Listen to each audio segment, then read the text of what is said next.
Hello everyone, আসসালামু আলাইকুম। Ummehani daily blog থেকে আমি উম্মেহানি চলে আসলাম প্রতির মতো একটা নতুন ভিডিও নিয়ে। আমার ভিডিওটা যে যেখান থেকে দেখছেন আশা করি সবাই ভালো আছেন, সুস্থ আছেন।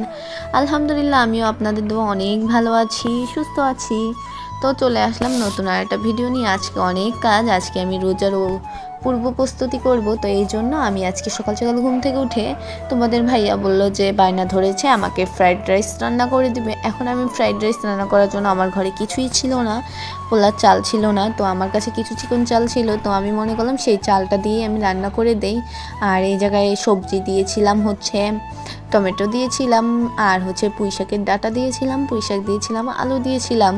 তো গাজর দেওয়া যায়, ক্যাপসিকাম দেওয়া যায়, মানে যে যেইভাবে রান্না করে খেতে পারে। তো আমার কাছে এই উপকরণগুলোই ছিল। তো আমি যেহেতু সে খেতে চাচ্ছে, তাকে তো আর আমি না করতে পারি না। তো আমি কিন্তু এইভাবেই রান্না করে দিলাম।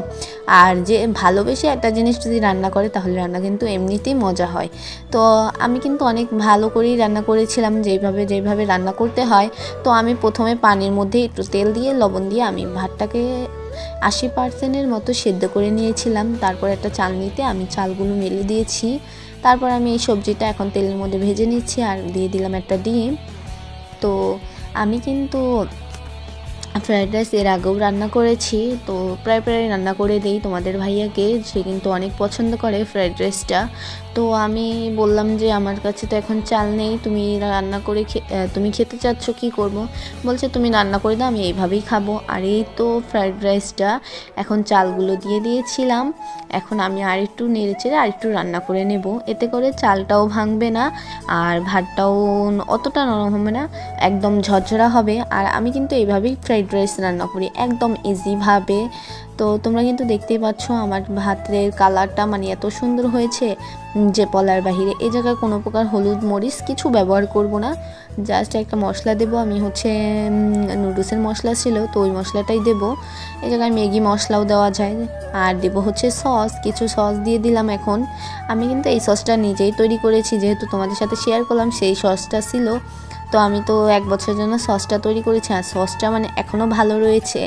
তোমরা যারা এখনও টমেটোর দাম এত কম, যারা টমেটো সস বানাওনি, তোমরা কিন্তু অবশ্যই বানিয়ে ফেলো, অসম্ভব মজা হয় ঘরে বানালে।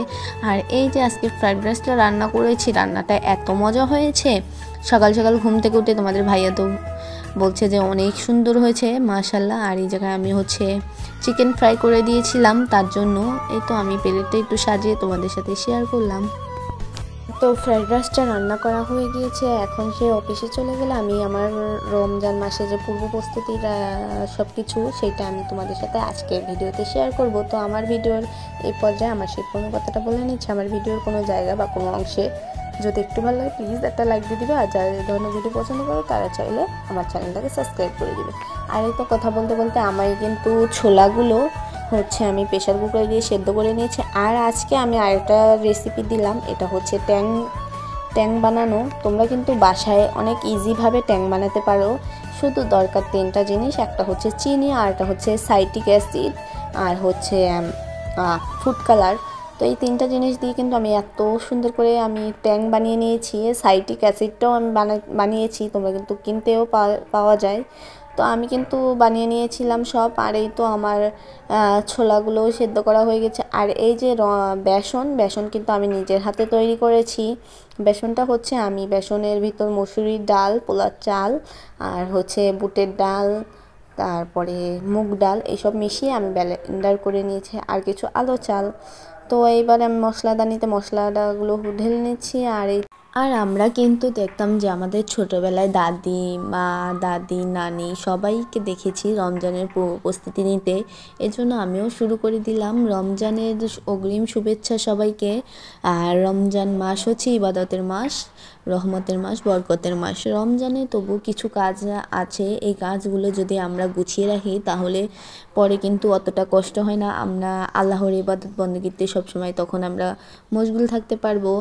আমি তো সবসময় এইভাবে রমজানের পূর্ব প্রস্তুতি নিই। তো যাই হোক, আজকে বিকেলবেলা আমার অনেক টমেটো মাখা খেতে ইচ্ছে করছিল, তখন আমি বাসায় টমেটো ছিল, তারপরে হচ্ছে বোম্বাই মরিচ দিয়ে আমি টমেটো মাখাটা করে নিলাম।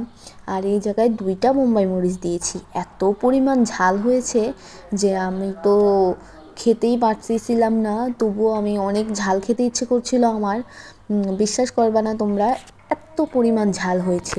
তো আমি আস্তে আস্তে কিন্তু সবগুলোই খেয়ে ফেলেছিলাম। আর এই জায়গায় টমেটো মাখাটা করে নিচ্ছিলাম। টমেটো মাখাটা মানে এত মজা হয়েছে যে তোমার ভাইয়া বলছিল যে টমেটো মাখা তো দেখতে ভালোই লাগছে, কিন্তু খেতে তো ভীষণ ঝাল হয়েছে, আমি তো এত ঝাল খাই না, তাহলে তুমিই খেয়ে ফেলো। আর এইদিকে টমেটো মাখা করতে হচ্ছে আমার 3টা ইনগ্রিডিয়েন্টস লাগবে। তার মধ্যে হচ্ছে টমেটো, তেঁতুল, চিনি, সরি, আর হচ্ছে বোম্বাই মরিচ।